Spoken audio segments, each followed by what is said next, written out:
Labą dieną, draugai, mokiniai.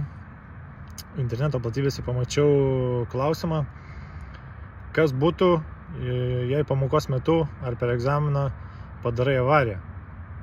Tai dėl pamokos metu ir mokyklinio egzamino metu, kaip ir viskas aišku, atsakingas yra pilnai vairavimo instruktorius. Jam suteikta galimybė su jumis dirbti, transporto inspekcijos. Bet įdomesnė situacija yra laikant egzaminą regitroje.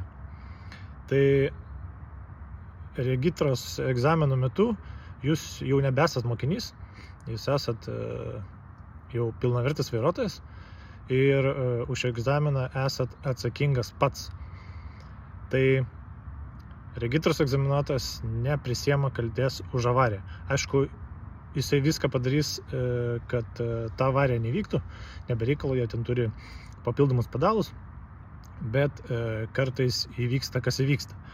Aišku, vienetai tų įvykių ant Lietuvos, dažniau gal būna autoįvykiai, kurie įvyksta ne dėl būsimo vairuotojo kaltės, tai yra kiti vairuotojai įvažiuoja, kaip pavyzdžiui neseniai visai Klaipėdoj buvo, kokia blogybė yra to, tai egzaminą vis tiek reikės perlaikyti, net ir jeigu ne jūs įvažiavote kažką, o į jūs įvažiavo, tai egzaminas turės būti perlaikomas, aišku, neturėtų kainuoti, nes ne dėl jūsų kalties įvyko autoįvykis ar kažkoks regitros automobilio gedimas.